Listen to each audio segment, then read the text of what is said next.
Namaste. Good morning, everybody watching here. It's me, Savina Shrestha. Today, I'm here to help you with some of the contents of science. So let's get started. In previous class, we learned about measurement topic, and under it, we have already finished various topics related to it. In previous class, we did about measurement of mass, and we learned about mass and weight differences. Today we are here with measurement of time. A very short topic of measurement lesson is left, and along with its completion we will start the new lesson, that is velocity and acceleration, the second lesson of physics. So let's get started. First of all, we are going to learn a little bit about time, measurement of time. I think it's not a very new topic to you. You've already studied about it in previous classes as well, in class 6, even in class 7, and it's a short topic related here. Measurement of time. We all know what is time actually. So for example, let's get some example, like the event. Just before this class, you had the class of English. Yes, class 10 English. So right now another class has started. The previous class started at 10:15 or 10:10, and then it ended at 10:45. So 30 minutes class you had. Now it's already 10:45. Our class has started. Now it can end at 11:15. Yeah, 30 minutes. So the starting point, suppose this is the starting point and its ending point, that gap is called as time. Like your class, the end of the previous class and the starting of this class, and then after the completion of this class, yes, the events are continuously occurring there. So the gap between these two events, the interval between any two events, that we call as time. Yes, time we all know, like we can measure time in various units. We can measure time in minutes, second, hour, or if you have to measure smaller ones, you can measure in millisecond, nanosecond, picosecond and all. Or if you have to measure bigger units, like we can measure it in hour, day, or week, or month, or maybe year, yeah, or maybe centuries, decades and all. So these are the different units of time. Now once please have a view in the slide. Measurement of time. As I've already explained, the gap between any two events, it is called time. It has lots of units. Different units are there for measurement of time, but as per previous ones we have discussed, the SI unit, which is used worldwide, yeah, for making it similar to be used all over the world, the SI unit, the standard unit system, international system of unit, the SI unit of time is second. And we have like small interval of time. I've already said before, the small interval of time, that's measuring maybe millisecond, microsecond and all. And if it's bigger interval of time, we can measure in day, hour, minute, week, month and so on. And one more important thing is 1 second time. So 1 second time, what is 1 second time? Is it 1 second time? Now see, how can we define 1 second time? 1 second in a whole day out of 24 hours. How do we define 1 second? Afterwards, we will be converting it as well, like in a day, how many seconds are there? Right now, we can simply go to the definition, like 1 second time is a part of 24 hours. Or a 24 hours has 86,400 seconds. So out of those 86,400 seconds, one part, that is 1 second. That is 1 second. So we define 1 second as the part, it's defined as 1 over 86,400th part of a second. Altogether, out of 86,400 seconds, one part is defined as 1 second. You can simply get the definition of 1 second time here. So then after, the instruments, we all know we have been measuring time and again, yeah. So different instruments are here for measuring the time. We've been seeing all these different types of watch, clock, it's here. Now let's solve some numericals related to conversion of time. First one, I think I don't need to explain you time and again about the relation between time. We all know the standard relation, like 1 hour it's 60 minutes, 1 minute is equal to 60 seconds. This you have already done in previous classes as well. In class 6, 7, you have already learned conversion. So here, these are the different units, or maybe 1 day is equals to 24 hours. All these different units are here. Utilizing this common relation, we are going to solve some of the numericals, like few questions we will solve here. here we have, let's convert. You can check here, convert 5 hours into seconds. I have few questions here, just few questions we'll be practicing here. We have to convert 5 hours into seconds. Now, how do we do? I'll simply write the process, calculations and all, you can do it on your own. So first of all, hour, to convert hour into second, what do we have to do? Let's try converting 5 hour. First of all, hour can be converted into minute. When we multiply it by 60, it's converted into minutes. 5 into 60. And again, furthermore, when we multiply 5 into 60, then it's converted into seconds. That calculation, I've already said, it's on your own. Okay, you have to do it yourself. So this is how we convert. Whatever answer we get is in seconds.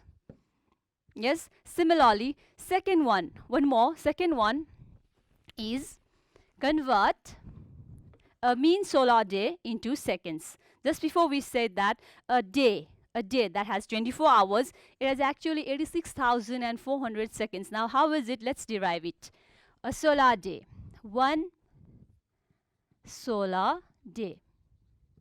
Let's convert it into seconds. Your question is, you have to convert it into seconds. So how can we convert it into seconds? So we all know that one solar day, we all know a day, yeah, it's 24 hours, the time taken by Earth for one complete rotation. That is one day, 24 hours. It takes 24 hours for one complete rotation, and for revolution, that's another period, that is 365 days, we say, for one complete movement around the sun, that is revolution. And if it rotates in its own axis, moves on its own axis, that we call as rotation. And the Earth takes 24 hours for one complete rotation, and it's altogether 24 hours. So one solar day means it's 24 hours. So like we did before, you have to convert hours into seconds. Yes, so 24 into, it's 60 minutes. And then after, when you multiply it, 24 into 60, I think we get 1440 seconds. I'll just directly do here. Then after 24 into 60, when you multiply it by 60, it's converted into seconds. And it's altogether 86,400 seconds. You can calculate there as well. So one solar day, it's altogether 86,400 seconds. So similarly, we can convert the third one also, convert 72,000 seconds into hours. Now, if you have to convert into hours, what do you have to do? Like we discussed in previous topics as well, while converting mass, while converting length, like to change from bigger unit to smaller unit, we multiply, and to change from smaller ones to bigger ones, we have to divide. Similarly, of third one, if we try, the third one, convert 72,000 seconds into hours. If you have to convert it into hours, 72,000 seconds into hours. You have to convert it into hours. Then what do we do? Simply it's 72,000. First of all, like you have to divide it. When you divide it by 60, it's converted into minutes. I think we all know this. And once again, when we divide it by 60, then it is converted into, hours. It's then converted into hours. Yes, so when you calculate, you can get the answer very easily. How many hours are there in 70,000 seconds? So that is related to time. I think that's all related to time. We learned about what is time, the smaller units, bigger units, and its conversion, and the devices used for measuring time. Now, that's all related to measurement. So in measurement, we learned about different types of quantities, different types of units. We learned about fundamental quantities, derived quantities, the units, and fundamental units, derived units, yeah, and how they are derived from the fundamental units we learned. And finally, we learned about measurement of length, measurement of mass, and measurement of time. So in this way, I would like to wrap up the lesson measurement. Now today I would like to start the new lesson, second lesson of physics. It's velocity and acceleration. So let's get started. Velocity and acceleration. Before I move on to the topic, I'd like to give some examples, like see, velocity and acceleration. This is the second topic, second lesson of physics. So let me just show you in the slides.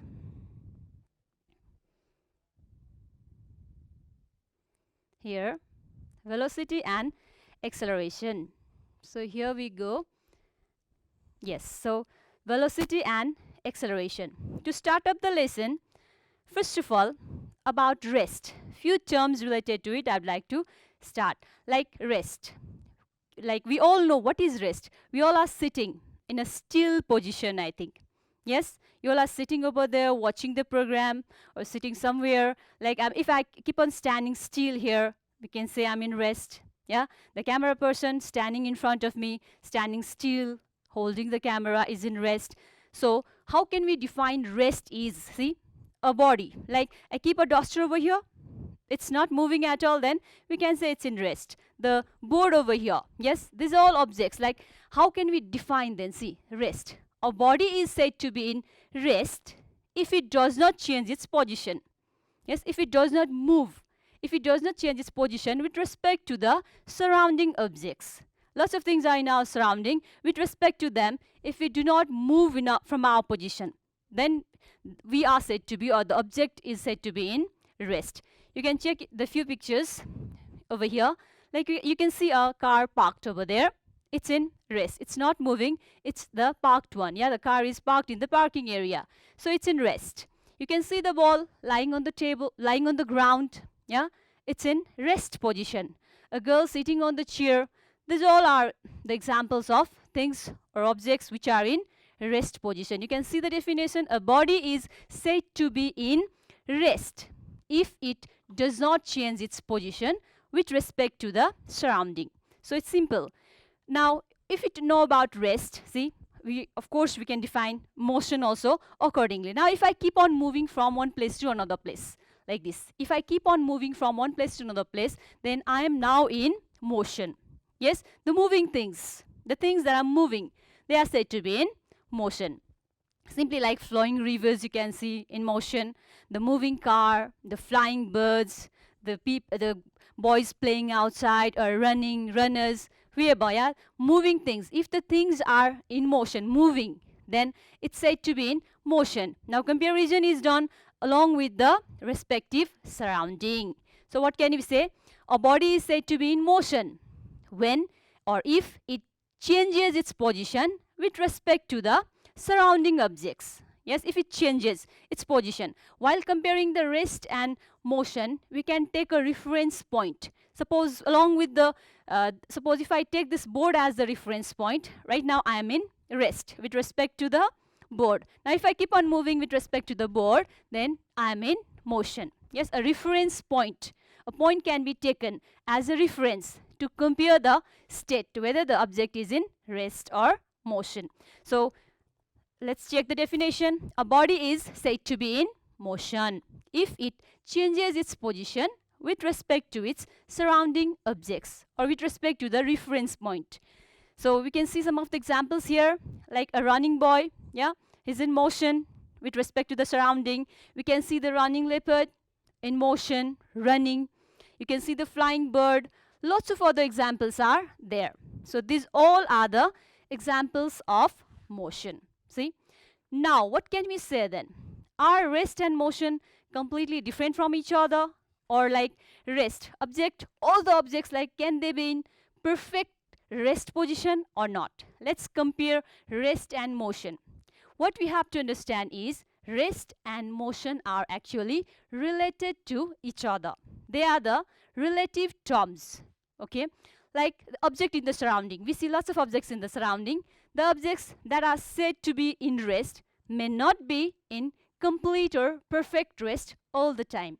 Let's take some examples. Like you're in a moving vehicle. Like you can just check the picture here first of all. Okay, let me just do first of all this one. You're in a moving vehicle. You can check here. Yeah, the passenger inside the bus, the vehicle. Yeah, they are in rest with each other. Everybody is in rest. See, they're just sitting on the seat and the bus is moving. The vehicle is moving. Yeah, actually the people with respect to each other, they are in rest. Yes, But look at the trees outside. If we take the tree as the reference point, we can find lots of things in the surrounding, buildings, electric poles, or whatever things pass by outside in the surrounding. With respect to those things, of course, the vehicle is moving from one place to another place. So, like, now what do we say then? Of course, the bus is moving, then we are inside the bus. For people outside the bus or for other reference points, other things, we are in motion. So, you can check here the passengers with each other. With respect to each other, they are all in rest. But with the things outside the bus, yes, the bus is in motion. So the object, exactly if it's in rest right now, of course can be in motion at the very time as well. Just let's check the previous one. You can see here the hot air balloon. Yes, a person is sitting over there in the ground. Yeah, and we can see, of course, like if he's sitting still, he's in rest. Now you can see the two people staying over there in the hot air balloon. Yes, in the hot air balloon, you can see over there, like for each other. For those two people staying in the hot air balloon, like they are in rest with each other. Yeah, they are in rest. But if you see from outside, down from the ground, then they are moving all around. They are moving all up higher in the air. So it's in motion. So at one condition, it can be in rest. At another condition, of course, it is in motion. So an object can be in rest and motion at the very time. So they are relative terms. Okay, they are related to each other. Nothing in the world is, like in the universe, nothing over here is in constant or perfect rest. Like you see, I will not move at all. I'll just stop my breath. I'll stop breathing as well. I'll try to be in perfect rest. If you say also, then you're standing on the earth. Yes, you're standing on the earth, and of course the earth is rotating, revolving. So we are also in motion along with the movement of the earth. So with these examples, we can conclude that rest and motion are relative terms, and the things at present in rest can be in motion at the very time as well. So they are related to each other. Now, next topic related is velocity. Before we started this topic, we explained about rest and motion. Now, another important topic that we are going to start is velocity. Before I move on to velocity, few things that you learned in previous classes I would like to revise. You might have learned about distance traveled. You might have learned about displacement. And then after, you might have learned about speed. And of course, you have already learned about this term, velocity as well. We're going to learn actually different types of velocity here. Yes, distance, the total, we all know distance. Yeah, suppose I need to go to school or go to some place. Then what do? I can move straight to a place, like from this point to that point. If I need to move, I can move from here directly to that point. And if I want to move that point, to reach that point, of course I can move all around this room and then reach that point. Yes, I can go any way I like, but that gives you the difference of distance and displacement. Distance means the total length covered by a moving body. How much you travel, you cover the whole room and then reach this point, this side of the board only, then that we take as distance. The total length, once you step out, your distance is calculated. Yes, the total length covered by the moving body, we call it as distance. And displacement, simply it's the change in the position between initial position and the final position. I'm here, and if I get displaced one step or maybe two steps, then that is the difference in the position. See, from initial, I was there before, now I'm 3 steps displaced. So this is displacement. In previous classes, you have already learned about it. So I'm not going to say much in detail over here. So distance and displacement. This is the shortest distance. Yes, shortest path covered by a body. And it always moves in a fixed direction. Yeah, it's always recorded in a fixed direction, particular direction. But distance, it's not recorded in a fixed or perfect, a particular direction. So distance and displacement. And if you know about distance and displacement, then of course you remember about speed and velocity. Speed means, we all know, it's simply the distance traveled by a body per unit certain time. Yes, distance traveled in any direction. It's a total length covered by the body, total distance covered by the body. That is distance traveled. Yes, and how much in certain time, how much distance is traveled by that body, that we consider as speed. That we consider as speed. Here, of course, we know distance is measured in meter and time taken is measured in second. So its SI unit is meter per second. It's similar. We denote, okay, just to make you clear, distance traveled, we measure it, we denote it in capital S, and this is small t, and speed we denote it by V. Yes, speed is equals to distance traveled by time taken. And another one, now when we move to velocity, now let's move to the main topic, it is velocity. See, velocity is also the distance traveled. Velocity we denote it by V. Yeah, we denote it by V. Then it's of course the distance traveled, but the distance traveled in a fixed direction. If the distance is traveled in some fixed direction, that we call as displacement. Yes, so let me write distance traveled in a fixed direction, in a particular direction, in a particular direction, in certain time, in certain time. Yes, so we can denote, as already done, V is equals to distance traveled is S in a particular direction. Okay, let me just write one more point. Distance traveled in a particular direction, we denote it, or we call it as displacement. As I've already said before, we denote it by S, and time taken is small t. So here its unit is similar as of speed. The speed's unit or the unit of velocity, it's same. Okay, and displacement is measured in meter and time in second, so it's meter per second, the unit of velocity. Of course, we can measure in kilometer per hour or other units as well, but as I've already discussed before, as SI unit, we take it as meter per second, unit of length. Displacement meter, time taken t. Now once let's have a short view in the slide as well. The same thing revised. Velocity is the distance traveled by a body per unit time in a fixed direction.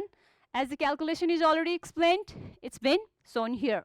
Meter per second is the SI unit of velocity. Now let's try solving a short numerical related to velocity. You can just check over here, a car is moving.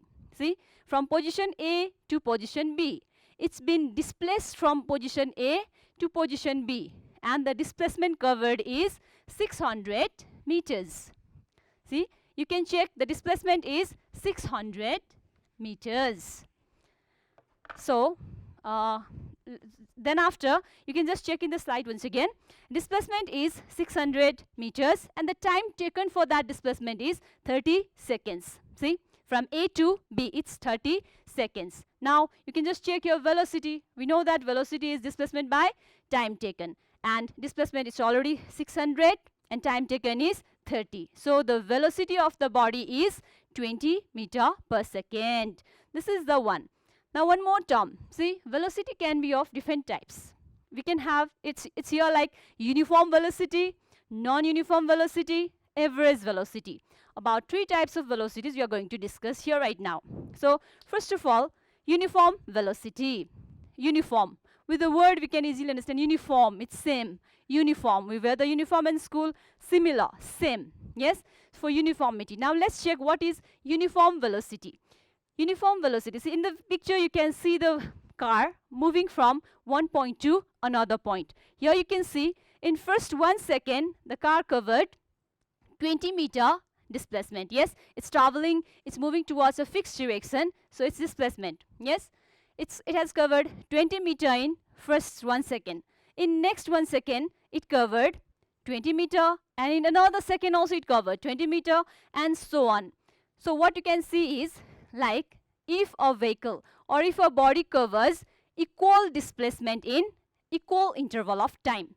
Yeah, you can see every 1 second 20 meter, every 1 second 20 meter. So your velocity is 20 meter per second in every second. Yes, so here what we can say, uniform velocity. If a body covers equal displacement in equal interval of time, then the body is said to be in uniform velocity. That body's velocity is uniform velocity.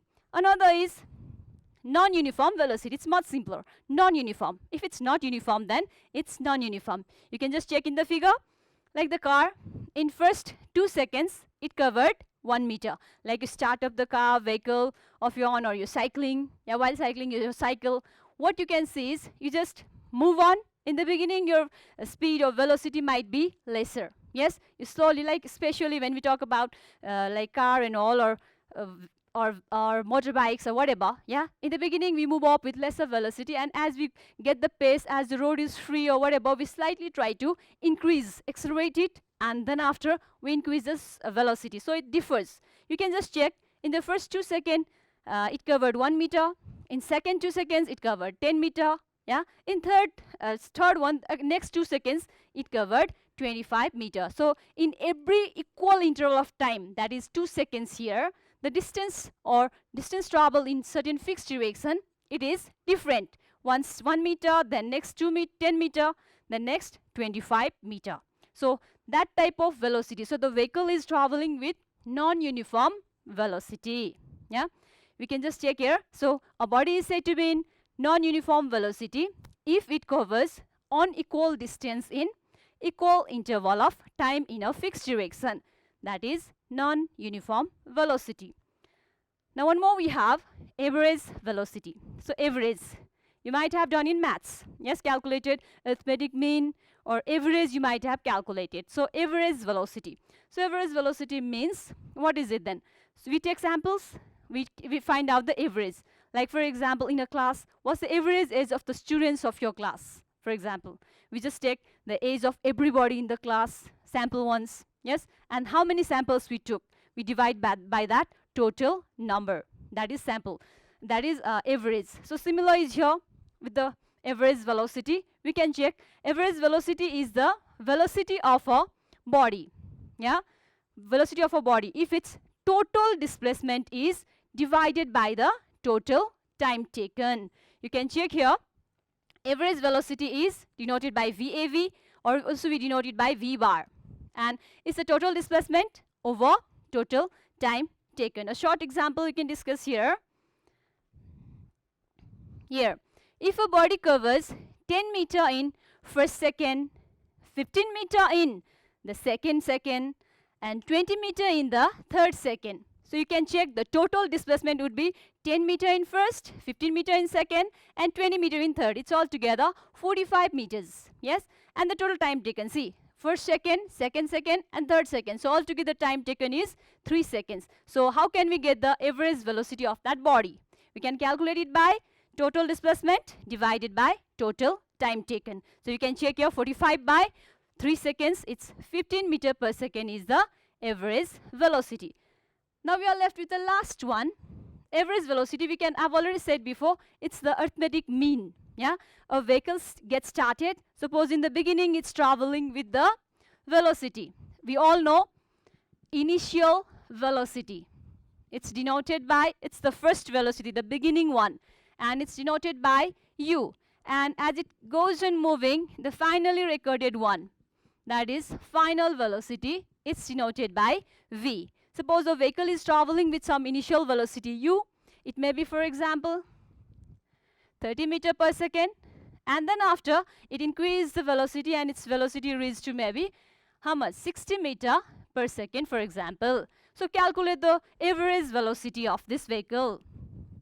Average velocity, VAV equals to what? So as per the formula, now average means the arithmetic mean. Yes, so average velocity VAV is equals to U, initial velocity, plus V, the final velocity, divided by 2. U is 30, V is 60, divided by 2. So it's 90 by 2 equals to 45 meter per second is the average velocity of the moving body. So today we learned about measurement of time for wrapping up the lesson of measurement, and then we started velocity and acceleration. Under it we learned about different types of velocities. So you please revise through it. In next class, we'll be learning about acceleration, retardation, and different equations of motions. So get ready for that as well. That's all for today. Have a nice day. Thank you.